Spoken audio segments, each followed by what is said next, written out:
हमेशा याद रखें कि आप अपनी परिस्थितियों से कहीं बढ़कर हैं।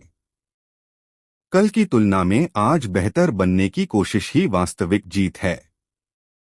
चिंता छोड़ें, चिंता उतनी ही करो कि काम हो जाए, उतनी नहीं कि जिंदगी तमाम हो जाए। सादगी, इंसान की सादगी ही उसका सबसे बड़ा गहना है, बनावटीपन तो बस कुछ समय की चमक है।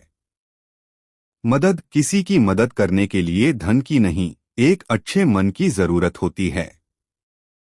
एक छोटा सा सुझाव।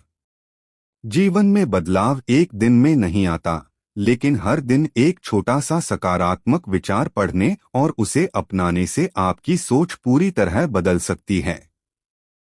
क्या आप चाहेंगे कि मैं इनमें से किसी एक विषय, जैसे सफलता या शांति, पर आपको कुछ और विस्तार से बताऊं? महाभारत केवल एक युद्ध की कहानी नहीं है, बल्कि यह धर्म, नीति और मानवीय भावनाओं का एक विशाल महाकाव्य है। यह महर्षि वेदव्यास द्वारा रचित है। यहाँ महाभारत की मुख्य कथा का संक्षिप्त विवरण दिया गया है। 1. कुरुवंश का आरंभ और पांडु धृतराष्ट्र।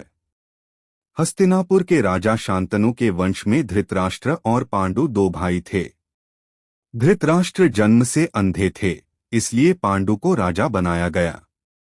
धृतराष्ट्र के 100 पुत्र हुए जो कौरव कहलाए। दुर्योधन सबसे बड़ा था और पांडु के 5 पुत्र हुए जो पांडव, युधिष्ठिर, भीम, अर्जुन, नकुल और सहदेव कहलाए।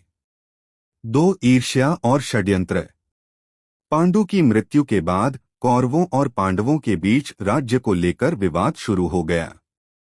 कौरव, विशेषकर दुर्योधन, पांडवों से जलता था। उसने पांडवों को मारने के लिए लाक्षागृह, लाख का घर में आग लगवाई, लेकिन पांडव बच निकले। 3. द्रौपदी स्वयंवर और इंद्रप्रस्थ।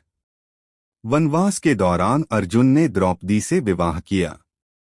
बाद में धृतराष्ट्र ने पांडवों को आधा राज्य दिया, जहां उन्होंने इंद्रप्रस्थ नामक एक भव्य नगर बसाया। 4. द्युत क्रीड़ा, जुआ और चीरहरण। दुर्योधन ने शकुनी के साथ मिलकर पांडवों को जुए के खेल में आमंत्रित किया। युधिष्ठिर अपना सब कुछ, यहाँ तक कि अपने भाइयों और पत्नी द्रौपदी को भी हार गए। भरी सभा में दुशासन ने द्रौपदी का अपमान किया, जहाँ भगवान श्री कृष्ण ने उनकी लाज बचाई। इसके परिणामस्वरूप पांडवों को 12 वर्ष का वनवास और 1 वर्ष का अज्ञातवास भोगना पड़ा। 5. कुरुक्षेत्र का युद्ध। वनवास पूरा करने के बाद जब पांडवों ने अपना राज्य वापस मांगा, तो दुर्योधन ने सुई की नोक के बरा